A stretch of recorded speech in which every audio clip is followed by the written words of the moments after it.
رحمت کی آغوش میں لے لے۔ حضرت احد علیہ السلام نے لوگوں کو تبلیغ فرمائی اور ایک اللہ کی عبادت کرنے کا حکم دیا، بتوں کو توڑنے کی ہدایت کی، آپس میں اچھا سلوک کرنے کی تاغیر فرمائی۔ کچھ لوگ ایمان لائے، زیادہ نے کفر کیا۔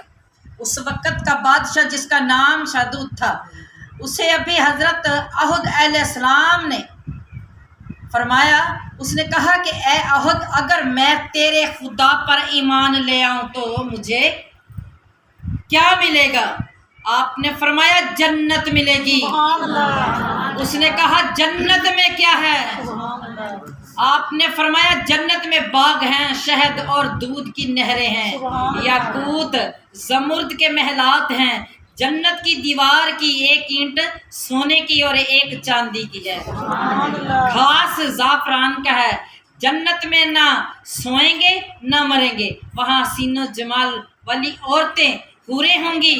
اس نے کہا احد، ایسی جنت کی مجھے کوئی ضرورت نہیں، استغفر اللہ استغفر اللہ، ایسی جنت تو میں زمین پر بنا سکتا ہوں، جاؤ اپنا کام کرو اور اتنا دیکھنا میں زمین پر اپنی جنت بناؤں گا جو تیرے خدا کی جنت سے اچھی ہوگی۔ استغفر اللہ۔ خداوند کریم نے فرمایا اے احد، اسے ڈھیل دے دو، اسے ڈھیل دے دو، جس طرح کہ آج کل نواز شریف نو تے مریم نو دیتی ہے، ڈھیل دے دو، اسے جنت بنانے دو، لیکن اسے جنت دیکھنا نصیب نہیں ہوگی کیونکہ میری پکڑ شدید ہے۔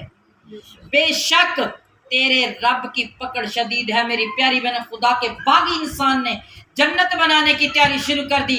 اس نے 40 میل مربع زمین کے ارد گرد دیوار بنائی، جس کی ایک اینٹ سونے کی اور ایک چاندی کی تھی، اور ایک ہر قسم کے درختوں کے ساتھ جوہرات، میوے۔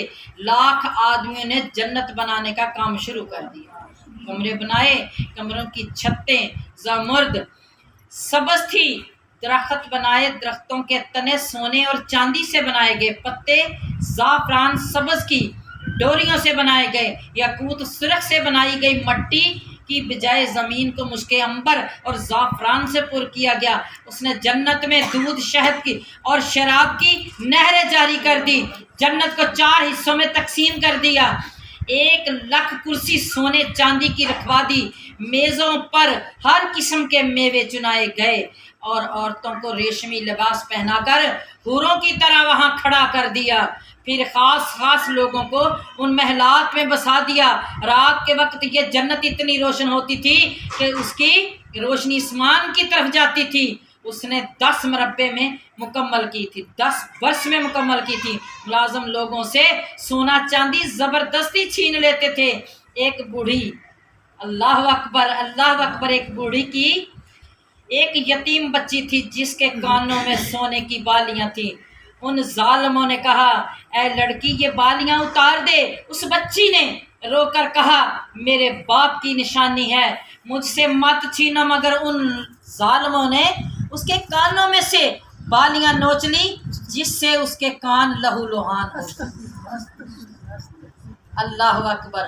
وہ بہت روئی اور بارگاہ خداوندی میں سجدہ زیر ہو کر دعا کی کہ اے الہی، ان ظالموں سے بدلہ تو لے لے، یہی یتیموں پر ظلم کرنے والوں کو تباہ برباد کر دے۔ اتنا کہنا تھا کہ خداوند تعالیٰ نے حضرت عزرائیل علیہ السلام سے فرمایا جا شادود اپنی جنت دیکھنے نہ پائے، تو انہوں نے کہا تیاری کی، بہت ذوق براق ریشمی لباس پہنا، سفید گھوڑے پر سوار ہوا، سر پر تاج رکھا، 2000 لونڈیاں ساتھ، ہوائے 2000 نوجوان ہمراہ، عزیز و کرب ساتھ لیے، شادیانے بجنے لگے، اعلان ہونے لگا کہ اے لوگو، آج بادشاہ اپنی جنت دیکھنے جا رہا ہے، راستے صاف کر دو، کوئی بھی راستے میں کھڑا نہ ہو ورنہ گردن اڑا دی جائے گی۔ اتنے میں حضرت ملکہ الموت پرانے کپڑے پہن کر آدمی کی صورت میں تشریف لائی اور فرمایا بادشاہ میری ایک بات سن لے، قابل غور، فرمایا میری ایک بات سن لے۔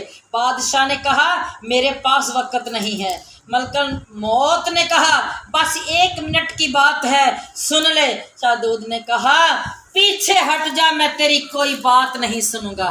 ملکن موت نے آگے بڑھی تو سپاہیوں کو حکم دیا اسے روکو۔ ملکن موت نے فرمایا